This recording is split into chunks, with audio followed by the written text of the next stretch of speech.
wabarakatuh. Alhamdulillahirabbil alamin, shalatu wassalamu ala asyrofil anbiya'i wal mursalin wa ala alihi washabbihi ajma'in. Asyhadu an la ilaha illallah wa asyhadu anna Muhammadan abduhu wa rasuluh alladzi la nabiyya wa la rasula ba'da. Qala Allah ta'ala, a'udzu billahi as-sami'il 'alim minasyaitonir rajim. Ya ayyuhalladzina amanu taqullaha haqqa tuqatih wa la tamutunna illa wa antum muslimun. Wa qala aydan rabbi shrah li sadri wa yassir li amri wahlul 'uqdatam min lisani yafqahu qawli. Wa qala Muhammad sallallahu alaihi wasallam, raditu billahi rabba wa bil islami dinan wa bi Muhammadin nabiyya wa rasula. Wa qala aydan Allahumma inna nas'aluka ilman nafi'an wa rizqan thayyiban wa rizqan wasi'an wa 'amalan mutaqabbalan. Amma ba'du, hadirin hadirat rahimakumullah. Alhamdulillah, segala puji hanya bagi Allah Rabbul Alamin. Marilah kita selalu memuji sekaligus bersyukur kehadirat Allah atas segala nikmat yang telah Allah berikan kepada kita. Semoga kita termasuk hamba-hamba yang selalu bersyukur dan Allah akan tambah nikmat kepada kita semua. Amin ya rabbal alamin. Salawat dan salam selalu tercurahkan kepada junjungan kita Nabi Allah Muhammad sallallahu alaihi wasallam, keluarga, sahabat dan kepada para pengikut-pengikutnya. Insyaallah semoga kita termasuk di dalamnya. Amin ya rabbal alamin. Hadirin wal hadirat rahimakumullah. Pada kesempatan pagi ini kita akan membahas tentang menjaga amanah Allah Subhanahu wa taala. Dalam kalimat iftitah pembuka, saya membacakan Quran surat Al-Isra ayat 36. A'udzu billahi minasyaitonir rajim. Wa la taqfu ma laysa laka bihi 'ilm. Inna sam'a wal basara wal fu'ada ulaika kullu ulaika kana 'anhu mas'ula. Bapak Ibu yang dimuliakan Allah, di dalam Quran surat Al-Isra ini Allah Subhanahu wa taala meminta kepada saya dan panjenengan agar konsisten gitu. Jadi konsisten terhadap dengan apa yang akan kita lakukan. Dan sesungguhnya konsistensi kita ini nanti akan dipertanggungjawabkan di hadapan Allah Subhanahu wa taala. Kaitannya dengan apa? Termasuk di antara konsistensi saya dan panjenengan itu menjadikan apa yang telah Allah berikan terhadap diri kita itu sesuatu yang ditunaikan. Namun sebelumnya begini, kalau kita berbicara tentang manusia terhadap Allah Subhanahu wa taala, maka itu terbagi menjadi dua kelompok. Yang pertama, ini termasuk adab, ini termasuk akhlak kita kepada Allah Subhanahu wa taala. Jadi bagaimana sikap kita itu kepada Tuhan Allah Subhanahu wa taala. Yang pertama, ada di antara manusia itu yang memilih beriman kepada Allah, ada yang memilih kafir. Allah Subhanahu wa taala menyebutkan, ya ayyuhan nasu ubudu rabbakum alladzi khalaqakum walladzina min qablikum la'allakum tattaqun. Allah menyeru kepada semua manusia untuk apa? Untuk menyembah kepada Tuhan. Tuhan yang seperti apa? Alladzi khalaqakum walladzina min qablikum. Tuhan yang telah menciptakan kalian dan orang-orang yang sebelum kalian, yang menciptakan kita dan orang-orang yang sebelum kita. Ya. Untuk apa bentuk menyembah itu? La'allakum tattaqun, agar kemudian kita itu bisa lebih taat, agar kemudian kita itu bisa lebih patuh, agar kemudian kita itu bisa lebih berhati-hati. Gitu. Nah, seruan ini kepada manusia secara umum. Ketika manusia itu disuruh menyembah kepada Tuhan yang menciptakan kita dan orang-orang sebelum kita, ternyata ada di antara manusia itu yang menjadikan sesembahannya itu adalah Allah, tapi ada juga yang selain Allah, begitu. Dan masing-masing pilihan ini, Bapak Ibu yang dimuliakan Allah, akan memunculkan resiko, akan memunculkan konsekuensi. Ini yang nanti akan disebut dengan akhlak, perbuatan kita terhadap Tuhan. Tuhan yang kita sembah itu siapa? Ini nanti yang memunculkan konsekuensi. Konsekuensi itu apa? resiko gitu, pun maupun resiko gitu. Jadi ada di antara manusia yang menyembah Tuhan Allah, menjadikan sesembahan mereka itu Tuhan Allah. Berarti apa? Allah memerintahkan kepada saya dan panjenengan, wa ma khalaqtul jinna wal insa illa liya'budun wa ma umiru illa liya'budullaha mukhlishina lahu dina hunafa ila akhir ayat. Artinya apa? Bahwa saya dan panjenengan ketika memilih Tuhan Allah sebagai sesembahan, maka jalankan fungsi dan tugas kita sebagai seorang hamba. Loh, gitu. Sebenarnya simpel kan, gitu. Nah, ada di antara manusia itu yang memilih kafir kepada Allah. Ingat, kafir itu menutup diri dari kebenaran, gitulah ya. Jadi bukan kemudian ungkapan yang seolah-olah dalam tanda kutip itu tidak sopan kalau diucapkan. Oh ini yang bahasa Al-Quran kok tidak sopan gitu. Nah ini, jadi kafir itu menutup diri dari apa yang telah Allah tetapkan misalnya, apa yang telah Rasulullah ajarkan misalnya. Itu berarti menutup diri. Loh, faktanya kan ada di antara manusia itu yang menutup diri dari penyembahan terhadap Tuhan Allah, kan begitu kan? Gitu. Dan kemudian ketika mereka itu menyembah kepada Tuhan selain Allah, ya tidak bisa disamakan dengan mereka yang menyembah Tuhan Allah. Kenapa? Karena bisa jadi resiko dari bentuk penyembahan itu beda dua. Apa beda dua? Beda-beda. Berbeda-beda gitu loh. Dengan bahasa WA kan beda dua, itu beda-beda gitu. Nah, ketika ada orang lain yang memilih untuk menyembah Tuhan selain Allah, dan mereka itu berbuat mengikuti apa yang menjadi dalam tanda kutip seruan Tuhannya mereka misalnya, ya mangga, monggo, silahkan, kan begitu kan? Loh, pun juga ketika saya dan panjenengan memilih Tuhan Allah, dan saya dan panjenengan itu ingin mengikuti apa yang telah ditetapkan oleh Allah, mestinya juga dipersilahkan, kan begitu.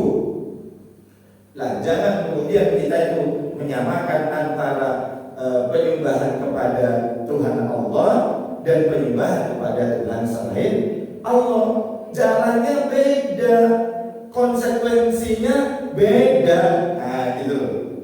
Maka ketika kemudian Allah Subhanahu wa taala menyebutkan wala taqfu ma laysa laka bihi ilm, jangan kalian itu berbuat, jangan kalian itu mengucapkan, jangan kalian itu mengerjakan sesuatu ma laysa laka bihi ilm, apa-apa yang tidak ada atas kalian itu pemahaman, pengetahuan.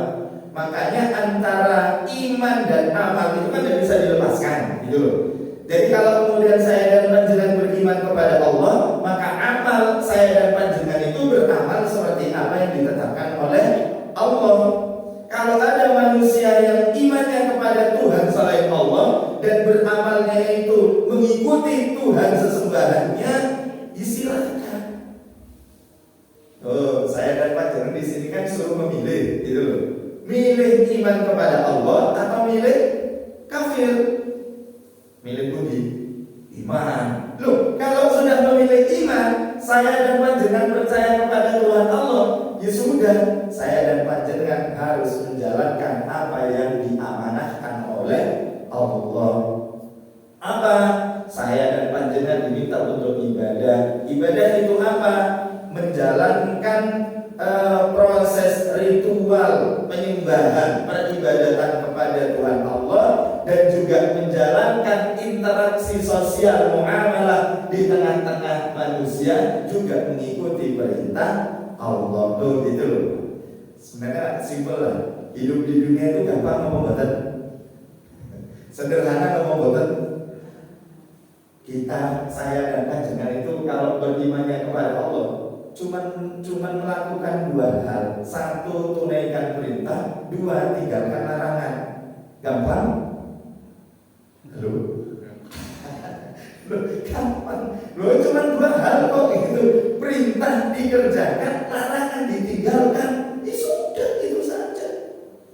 Lah, dan saya dan panjenengan itu diminta untuk bersabar.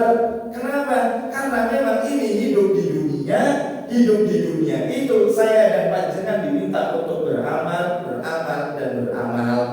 Tidak kemudian dalam tanda kutip menuntut balasan. Kalau Allah kita itu hidup di dunia itu beramal, Allah memberikan balasan, yaitu terserah Allah, kan begitu ya. Kalau enggak apa-apa atau enggak apa-apa. Saya dan panjenengan berbuat baik, kemudian belum dibalas oleh Allah di dunia. Apa-apa atau enggak apa-apa? Yo apa-apa, yo enggak apa-apa. Loh, apa-apanya gimana? Loh, kita itu kadang berharap dari kebaikan yang kita tunaikan Allah balas, kan begitu kan? Langsung kalau bisa.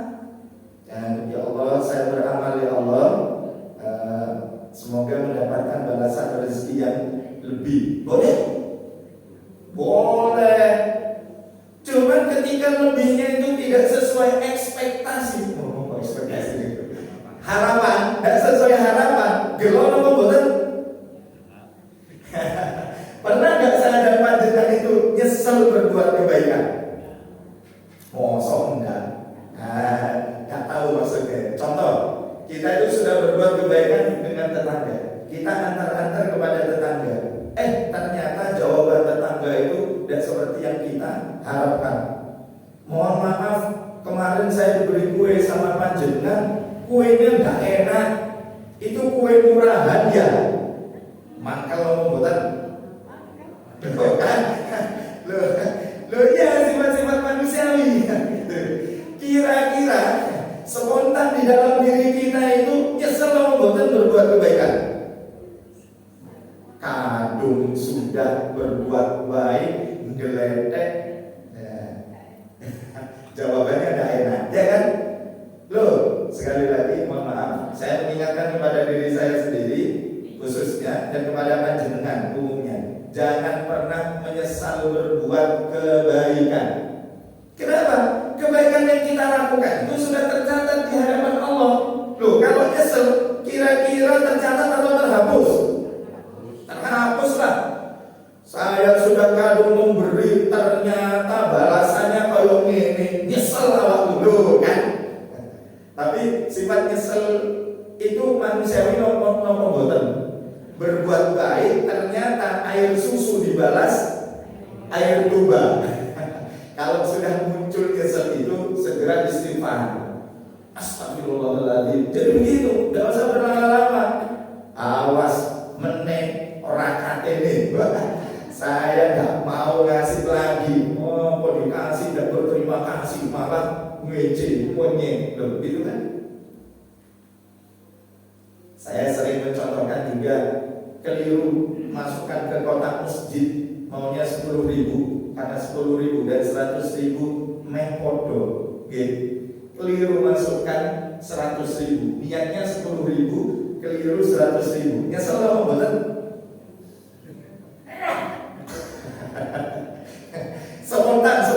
Spontan. Astagfirullahaladzim, gitu. Keliru kan?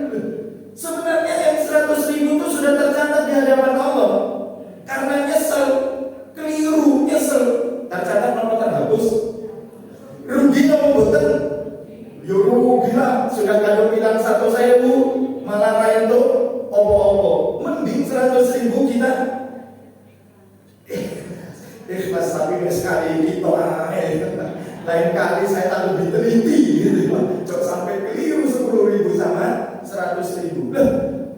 Padahal Allah itu pasti akan membalas dari setiap kebaikan yang kita lakukan. Dan cuma karena belum mesti di dunia. Inilah Bapak Ibu yang dimuliakan Allah, saya dan panjenengan diminta untuk bersabar. Termasuk kemaksiatan. Orang tidak menyembah Tuhan Allah dan mereka itu berbuat maksiat. Karena kalau saya dan panjenengan itu menyembah Tuhan Allah, maka sejatinya ketaatan yang saya dan panjenengan lakukan. Kalau orang itu menyembah kepada Tuhan selain Allah, atau mohon maaf, lisannya mengaku menyembah, mengaku percaya kepada Tuhan Allah, tapi hatinya sebenarnya tidak. Ya, ini mau doa ya sendiri. Maka ketika mereka berbuat maksiat, ya silakan saja. Itu pilihan hidup yang mereka ambil kok gitu. Toh nanti Allah akan memberikan balasan dari apa mereka lakukan. Kan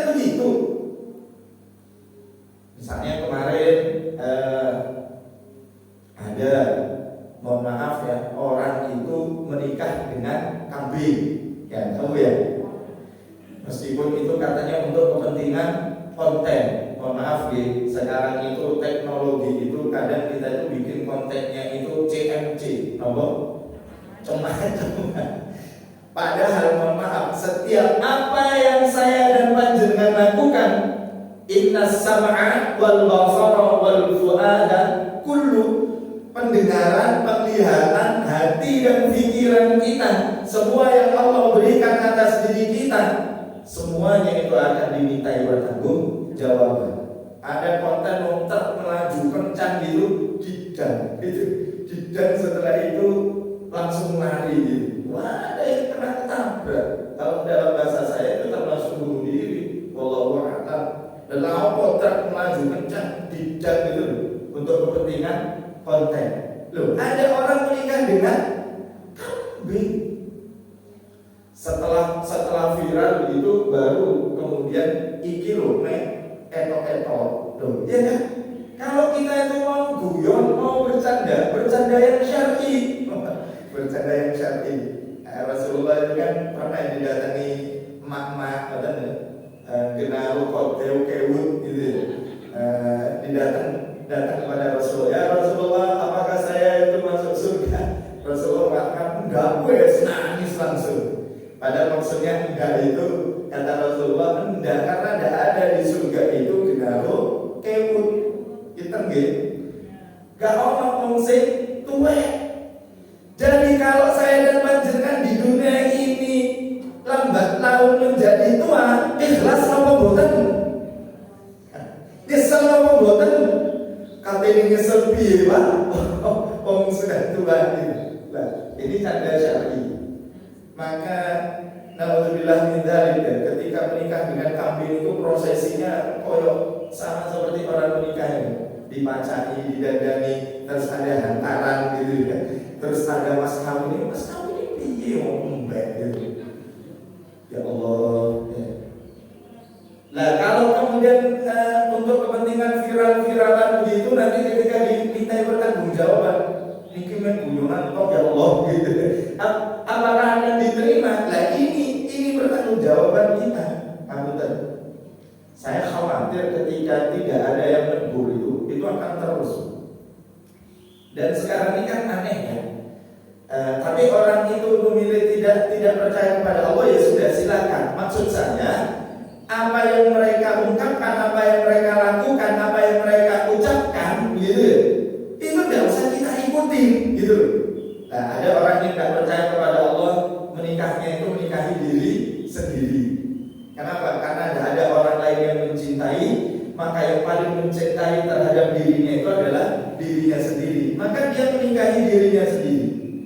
Dan yang aneh itu ada di antara pemuka agamanya yang menikahkan. Nah, ini kan kalau yang katanya alim itu melakukan perbuatan maksiat, lah berarti kan keburukan yang akan terjadi, kan begitu kan? Baru-baru ini juga sempat ada ini ya, dalam tanda kutip putusan begitu di satu tempat begitu ya, di satu tempat pengadilan negeri itu kemudian memperbolehkan pernikahan beda agama. Alasannya bagus, supaya tidak terjadi kumpul kebo, supaya tidak terjadi kemaksiatan. Tapi caranya dengan bermaksiat. Bagaimana mungkin kita akan menghilangkan kemaksiatan? Loh, betul. Nah, kalau kemudian kita itu menyembah kepada Tuhan Allah, terus kemudian disamakan perilaku, disamakan ucapannya dengan orang-orang yang tidak menyembah kepada Tuhan Allah, ya tadi lah. Ya kan? Tidak bisa. Loh, saya dan panjenengan itu tetap harus fiqh, tetap harus istiqomah, harus konsisten. Sebab apa? Kalau tidak konsisten nanti kita itu akan ditanya, loh, kamu itu kan sudah menyembah aku, kata Allah. Loh, kenapa yang kamu lakukan itu tidak seperti apa yang aku perintahkan? Jawabannya piye? Loh, tonggo ya Allah, ngomongnya ini dalam diikut tonggo. Kira-kira alasan itu bisa diterima apa bosan? Saya dan panjenengan itu percaya kepada Tuhan Allah, dan Allah memberikan petunjuk kepada saya dan panjenengan dalam aktivitas hidup ini dengan diutus Rasul Muhammad SAW agar kemudian saya dan panjenengan itu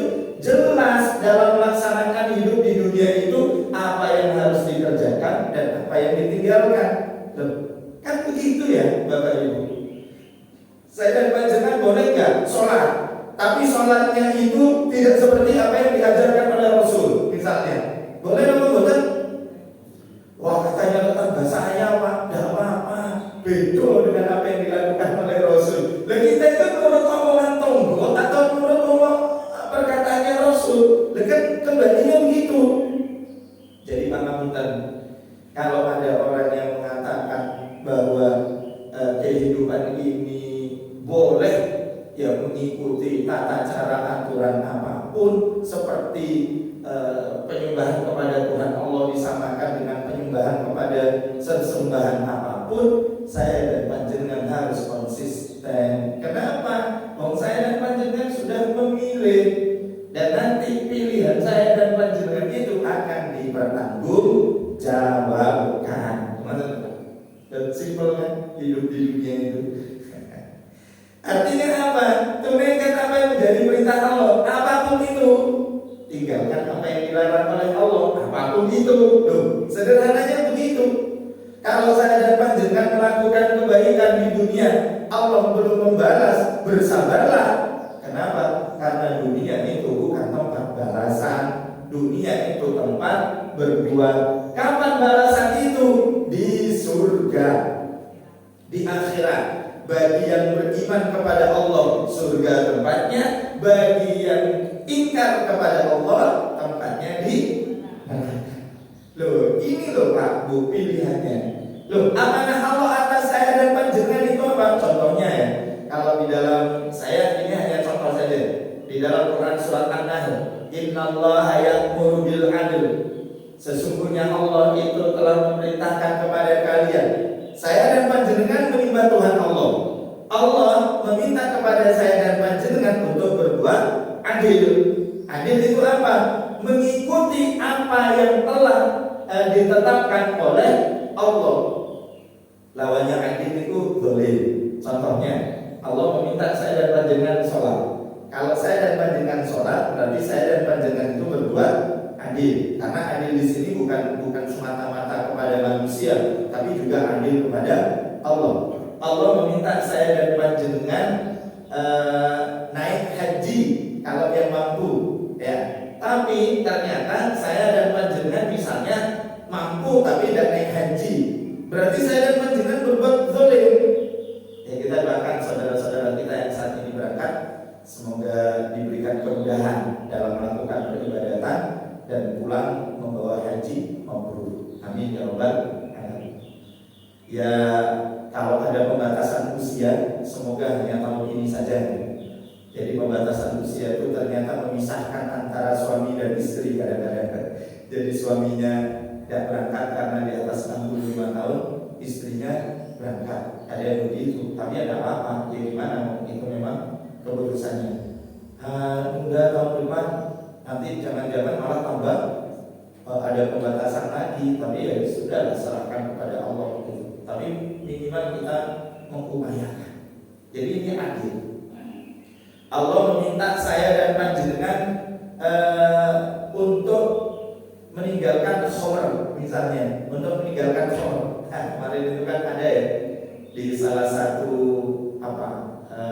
tempat hiburan Hawi, ya, Holy Wings. Nah, itu memberikan minuman beralkohol gratis kepada orang yang bernama Muhammad sama Maria. Maksudnya opo gitu. Innalillahi wa inna ilaihi raji'un gitu.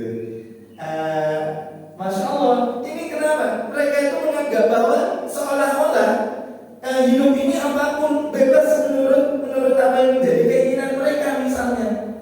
Silakan ketika mereka tidak mengaku percaya kepada Tuhan Allah, silakan saja.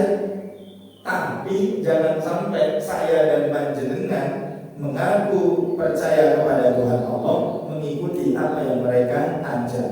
Masalahnya sekarang Bapak Ibu yang dimuliakan Allah, penjagaan keimanan saya dan panjenengan itu perhatiannya itu minimal. Maksudnya minimal itu yang bisa menguatkan iman saya dan panjenengan ini sebatas individu-individu, pribadi-pribadi. Sebenarnya kalau kita berbicara dalam Islam, maka kewajiban di antara umaro ya, pemimpin itu apa? Menjaga keimanan rakyatnya. Itu tanggung jawabnya seperti itu. Kenapa? Karena adanya kepemimpinan itu dalam rangka untuk menerapkan aturan-aturan Allah tegak di muka bumi. Makanya Khalifah Abu Bakar As-Siddiq ketika beliau itu mendapatkan amanah menjadi khalifah, saya khawatir ketika saya berbuat salah tidak ada yang berani menegur saya. Umar pun juga begitu kan, ketika diangkat menjadi Amirul Mukminin, ya, saya khawatir ketika saya berbuat salah maka tidak ada yang berani mengkoreksi saya. Ini yang ditakutkan oleh orang-orang yang bertakwa kepada Allah, karena takwa itu diantara cirinya itu apa? Al-khawf minal jalil, takut kepada Allah Subhanahu wa Ta'ala. Dan mereka untuk menjadi pemimpin itu tidak meminta loh, tidak meminta. Beliau itu diamanahi. Maka Abu Bakar ketika mendapatkan amanah menjadi khalifah, kalau bukan karena ini adalah amanah, maka berat untuk menunaikan. Kalau bukan karena kepemimpinan ini dalam rangka untuk apa? Melanjutkan atau melaksanakan atau menerapkan aturan-aturan Allah, berat untuk dilaksanakan. Masya Allah. Ini.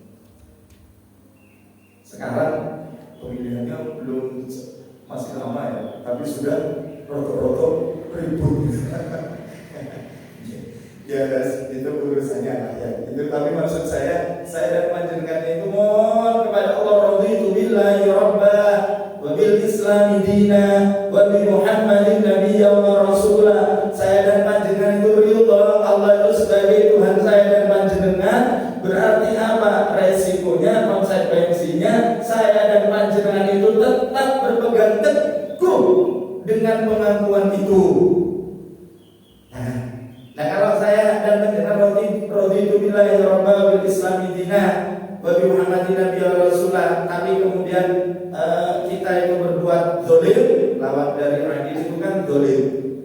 Kalau kemudian kita itu melakukan apa yang telah dilarang oleh Allah, berarti kan zalim namanya. Berarti belum teguh namanya memegang ikrar ini, raditu billahi rabba wal ihsan. Dan Allah memerintahkan kepada saya dan panjenengan untuk berbuat baik. Ini kepada Allah dan juga dengan sesama, gitu. Bapak Ibu, saya dan panjenengan berbuat baik kepada Allah, peribadatan dijaga. Loh, dengan sesama itu juga dijaga.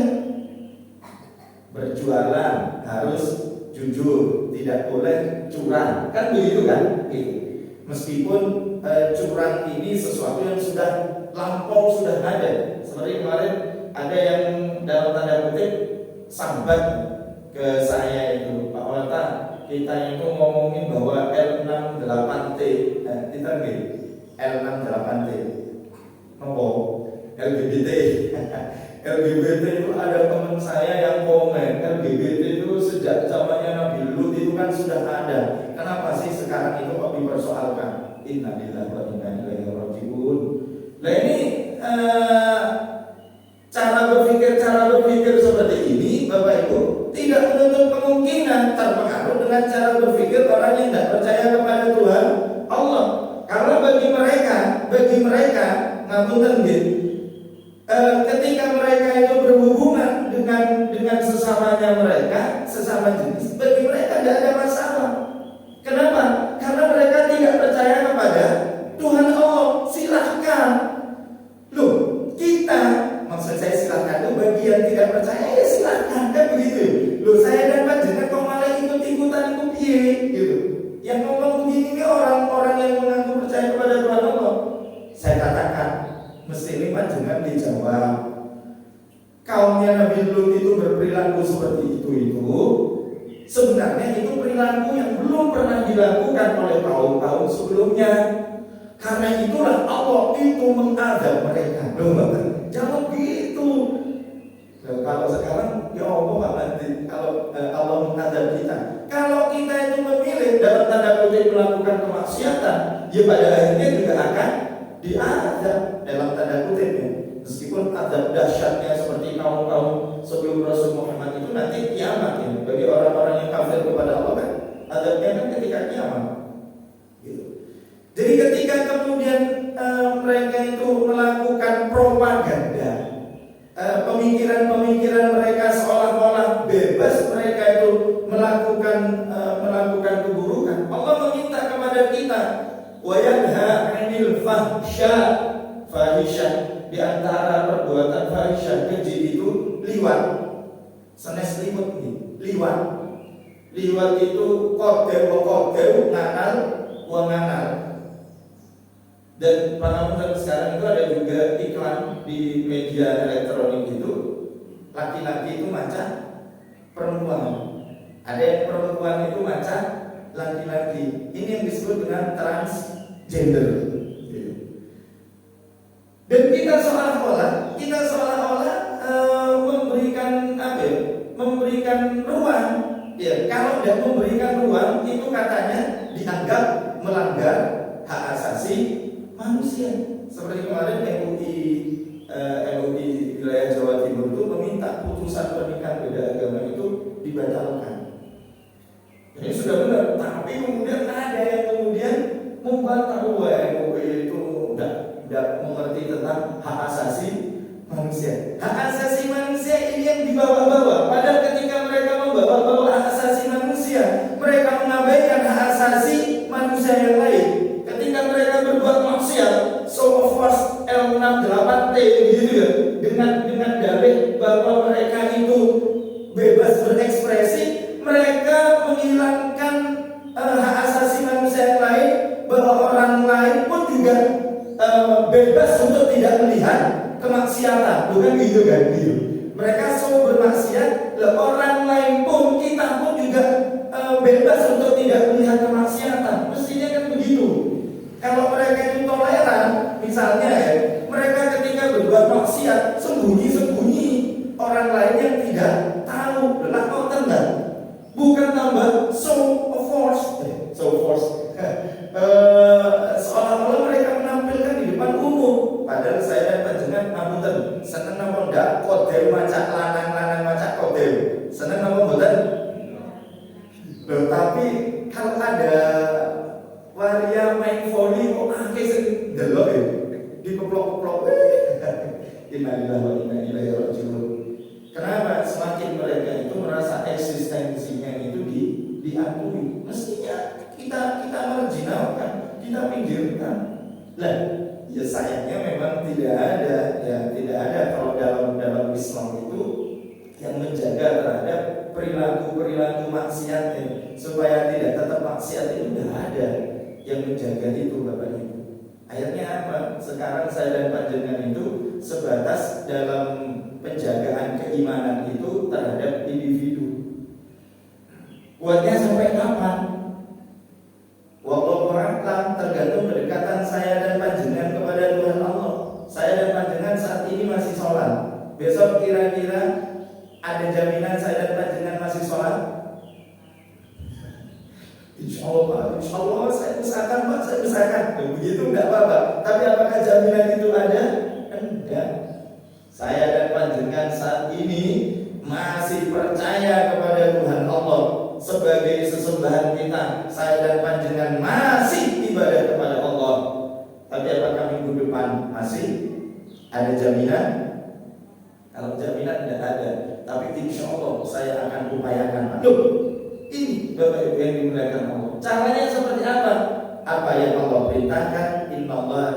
Innallaha ya'muru bil adl wal ihsan wa ita'i dzil qurba, yang membantu kerabat, wa yanha 'anil fahsya wal munkar wal baghi. Allah itu meminta kita menghilangkan fahisyah, menghilangkan kemungkaran dan permusuhan. Terutama permusuhan itu di antara kaum muslimin, di antara umat Muhammad sallallahu alaihi wasallam. Dan saya dan panjenengan itu tidak pernah diperintahkan oleh Allah, mohon maaf, mengganggu orang-orang yang tidak percaya kepada Tuhan Allah. Tidak pernah. Saya dan panjenengan diminta untuk berbuat baik kok kepada mereka. Loh, kok sekarang ya tiba-tiba setiap buruk kepada yang tidak seakidah dengan kita, katanya itu datangnya dari Islam. Mana ada Islam itu meminta kita itu berbuat buruk kepada orang lain? Panjenengan ada nggak perintah yang meminta panjenengan itu berbuat buruk, berakhlak buruk kepada tetangga, kawan yang tidak seakidah dengan panjenengan? Ada? Ada apa enggak? Kalau kemudian sekarang tiba-tiba ada, makanya kita itu tidak usah langsung percaya. Kenapa? Khawatir saya dan panjenengan malah benci dengan saudara sesama muslim. Padahal tidak boleh saya dan panjenengan benci tanpa hak, itu tidak boleh gitu. Kalau ada sesuatu yang salah, bahkan kita itu harus menasehati. Tidak boleh kita itu berbuat buruk kepada sesama muslim gitu. Nah, kalau kemudian Pak Kapolda kemarin itu di negerinya Paman Sam itu kan, yang namanya penembakan yang dilakukan oleh pelajar itu kan semakin meningkat. Itu tingkat depresinya sebenarnya kan tinggi. Itu apakah agamanya itu Islam? Bukan. Tapi apakah kemudian ketika dia melakukan kekerasan seperti itu, kemudian dia itu dikatakan teroris? Enggak. Dan kenapa? Ternyata teroris itu standar ganda. Gandanya apa? Kalau kemudian yang melakukan itu Islam, seolah-olah itu adalah teroris. Tapi kalau bukan Islam yang melakukan pembunuhan itu tidak disebut teroris. Nah, ini propaganda. Khawatir saya dan panjenengan semakin jauh dengan Islam, semakin benci dengan Islam. Jangan sampai.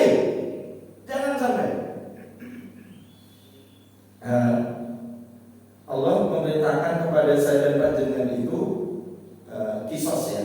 Jadi kalau ada yang jewer telinga kanan, saya dan panjenengan kira-kira balas jewer telinga kanan atau memaafkan? Aduh. Balas nggak apa-apa, memaafkan lebih baik. Jadi saya dijewer telinga kanan biar seimbang, jewerlah telinga kiri saya. Kira-kira turun nonton? Enggak. Udhunu bil udhuni, anfu bil anfi, dan seterusnya begitu kan? Nah, dalam Islam itu ada yang disebut dengan hudud. Hudud itu had, hukuman yang telah Allah dan Rasulnya tetapkan bagi mereka yang melakukan kriminal yang sudah ditetapkan. Ada yang tidak ditetapkan, nanti disebut dengan takzir. Jadi hudud itu misalnya kisos, atau misalnya potong tangan, misalnya atau rojam atau jilid gitu bagi para pezina. Nah, sementara yang belum diputus secara konkret itu nanti takzir. Misalnya apa? Orang yang meninggalkan sholat, orang yang meninggalkan puasa tanpa udzur, itu nanti ada hukuman yang disebut dengan takzir. Takzir itu berlaku bagi umat Islam saja. Dalam arti kalau tidak sholat, nanti yang dikenai hukuman seperti apa gitu. Kalau kisos itu sebenarnya semuanya ya, takzir juga semua yang dalam arti yang berada di dalam aturan-aturan Islam gitu. Jadi kalau misalnya kita itu melihat manapun dan orang misalnya mencuri terus dipotong tangannya, jangan kita itu langsung berpikir setiap pencuri nanti akan dipotong tangannya. Dan begitu, ada syarat dan ketentuan. Ada orang membunuh di kisos misalnya. Ini bahasa Al-Quran. Ini bahasa Al-Quran. Saya dan panjenengan kalau kemudian tidak meyakini ini, berarti keimanan saya dan panjenengan itu tanda tanya. Amanah Allah yang ditunjukkan kepada, yang diberikan kepada saya dan panjenengan, berarti belum ditunaikan dengan baik. Hukum potong tangan misalnya, kajian apa betul kira-kira? Ada orang ngambil itu, kalau yang saya pelajari, mohon maaf ya, syaratnya itu 1/4 dinar, ada saksi, baru nanti diputus potong tangan. 1/4 dinar itu, kalau 1 dinar itu 4,25 gram, kalau 1/4 kira-kira ngambil uang 1.200.000 lah, itu kena potong tangan. Kira-kira orang berani gak ngambil yang bukan haknya 2 juta, nanti hukumannya itu potong tangan? Kira-kira berani nopo boten? Mikir nopo boten? Mikir. Tapi kalau cuman misalnya yang dipakai itu aturan yang datang dari wong Londo, ya Spanyol, Prancis atau Belanda, yang saya tahu mereka itu kalau membuat aturan itu dalam rangka untuk menjaga dalam tanda kutip keamanan raja dan ratu mereka. Sebab raja dan ratu itu memiliki kekebalan hukum gitu. Maka kalau raja dan keluarganya itu terlibat kriminalitas, maka tidak akan dikenai sanksi karena memiliki kekebalan hukum. Adil apa betul? Panjenengan ngomong boten sing buanter ngoten lho. Panjenengan lah ndak dimasukkan kamera gitu. Masuk kamera itu saya gitu. Adil apa boten? Boten. Rasulullah itu pernah didatangi seorang maula yang membela tuannya. Kalau tuan saya ini, kalau majikan saya ini dihukum potong tangan, derajatnya itu akan turun ya Rasul. Marwahnya, kehormatannya akan turun ya Rasul. Apa jawaban Rasul? Kalau saja Fatimah, anak Muhammad SAW, anakku melakukan pencurian, aku yang akan memotong tangannya. Adil apa bukan? Adil kalau dalam Islam itu. Nah, makanya sebenarnya konsep keadilan hukum Islam itu apa? Bagi pencuri yang ketahuan mencuri dan dipotong tangannya, nanti di hari akhirat dosa mencurinya itu dimaafkan oleh Allah. Bagi orang yang lain mau nyolong, mikir-mikir lah. Nyolong langsung putus tangan, mikir. Aman apa mboten panjenengan melampah-lampah? Kira-kira jalan-jalan gitu perlu di portal apa mboten? Jalan Titan sampai ke Simpang Lestari Sucipto perlu di portal apa mboten? Ada Pak Satpam apa mboten?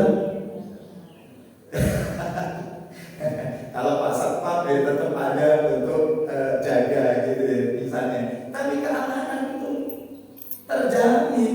Loh, sekarang pangapunten, saya dan panjenengan punya sepeda motor. Malam-malam jalan di tempat yang sepi, khawatir apa mboten kira-kira? Jalan di tempat yang belum di panjenengan lalui, khawatir apa mboten? Tiba-tiba ada orang yang ngedang tanya, sepedanya arep cukup, disukani apa mboten? Sukani apa mboten? Ngomongnya arep tak cukup sambil bawa parang, sambil bawa celurit, disukani apa mboten? Ini nyicil burung asma sak kebun areng wong gitu. Di kebun ternyata dikejar sekarang. Innalillahi wa inna ilaihi raji'un. Lalu kemarin itu saya lihat ada pencuri, 2 orang boncengan, laki dan perempuan, ada anak main HP gitu. Itu diambil. Tapi anak ini pondel, anak umur 11 tahun, dikejar itu, digang kecil itu, digang kecil, dikejar, dipepet sampai masuk got itu, sepedanya itu. Akhirnya apa? HP-nya itu dibuang ke got. Sudah ketangkep ini pencuri laki perempuan ini, gitu. Tapi apa? Ngancam. Kalau saya tidak terbukti ngambil HP, kalian semua akan dituntut. Loh, masyarakat itu, Maria.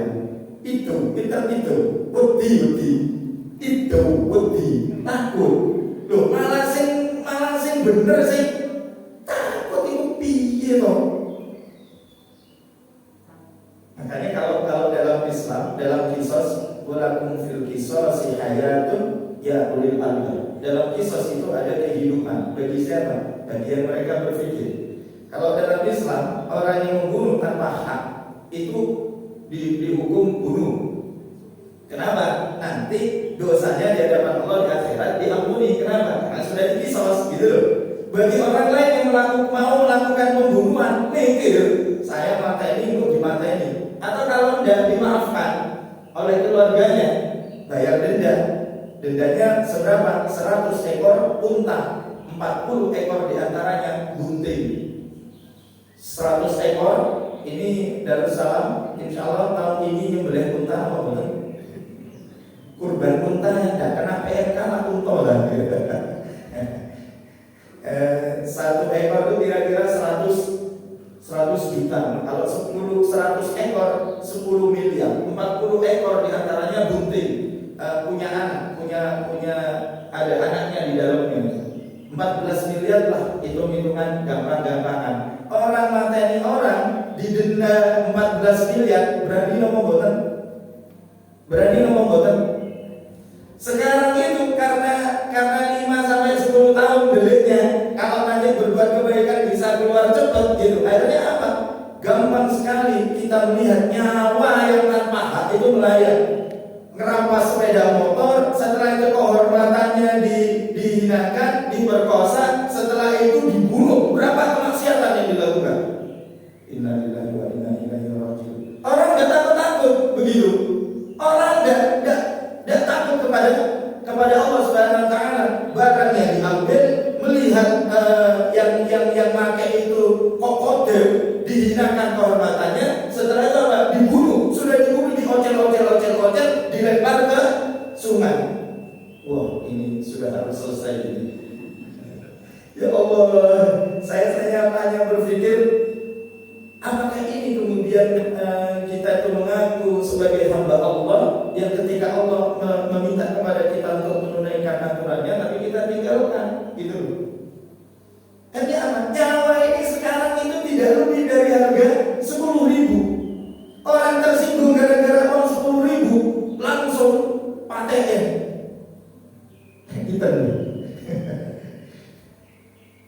Bahkan ada anak itu membunuh orang tuanya hanya gara-gara supaya warisannya tetap cepat dibagikan. Innalillahi wa inna ilaihi raji'un. Dan tidak cukup itu Bapak Ibu, sekarang ini ketika membunuh kemudian anak ini membuat daging sop dari daging bapaknya ini. Innalillahi wa inna ilaihi raji'un. Padahal Allah minta kepada saya dan panjenengan, wala taqtulun nafsal lati haramallahu illa bil haqq. Jangan kalian itu membunuh jiwa yang telah Allah haramkan atasnya kecuali hak, sesuatu yang hak itu. Bagaimana mungkin kita itu kemudian ada orang dalam tanda kutip gitu ya, katanya Islam tapi kemudian melakukan pembunuhan kepada baik sesama muslim atau juga kepada orang bukan Islam. Bagaimana mungkin? Kalau dia itu menjalankan amanah Allah, tidak mungkin dia itu mengatakan seperti itu. Dan kalau kemudian dia itu menjalankan amanah Allah, tidak akan sederhana mengatakan bahwa yang melakukan itu adalah saudara sesama muslim, kecuali memang ada bukti, kan begitu kan? Gitu. Dan gampang kita itu komen ya sesuatu yang kita itu tidak memiliki pengetahuan atasnya. Kenapa? Karena komen kita itu nanti akan ditanya oleh Allah. Komen kita itu nanti akan dipertanggungjawabkan oleh Allah. Bagaimana mungkin kita itu merasa tenang, merasa tentram, merasa nyaman ketika kita melihat maraknya kasus kriminalitas itu seolah-olah dalam tanda kutip itu sesuatu yang biasa. Ini bukan tenang loh. Dan tenang loh. Kenapa? Hanya karena aturan yang kita lakukan itu tidak tegas gitu loh. Nah, kalau kemudian itu yang terjadi berarti kita berbuat zalim. Berarti kita tidak melaksanakan amanah Allah. Nah, kalau itu yang kita lakukan, alhamdulillah dari kelak Allah itu akan meminta pertanggungjawaban. Lah, maka dari itu Bapak Ibu, akhlak saya dan panjenengan kepada Allah itu tunaikan amanah Allah itu dengan sebaik-baiknya, insya Allah. Ada sharing, ada diskusi. Kalau saya tidak bisa jawabnya, harus ditolongkan. Aman? Cukup lah ya. Semoga Allah memberikan kebaikan dan semoga kita itu dicatat sebagai hamba-hamba yang senantiasa menjalankan amanah kepada Allah Subhanahu Wa Taala. Karena sejatinya saya dan panjenengan itu telah memilih Allah itu sebagai Tuhan saya dan panjenengan. Maka pilihan itu resikonya saya dan panjenengan harus taat kepada Allah. Dan jangan khawatir, buah dari ketaatan, melaksanakan perintah dan meninggalkan larangan, itu buahnya nanti adalah pahala dari Allah Subhanahu Wa Taala. Dan pahala itu bisa jadi Allah akan berikan dalam tanda kutip kebaikannya di dunia, dan yang terlebih nanti pahala yang sebenarnya itu adalah di dalam kehidupan akhirat. Semoga Allah mengumpulkan kita di dalam surganya bersama orang-orang soleh dari antara orang tua kita, pasangan-pasangan kita, anak dan batin. Subhanakallahumma bihamdik asyhadu an la ilaha illa anta astaghfiruka wa atubu ilaik. Assalamualaikum warahmatullahi wabarakatuh.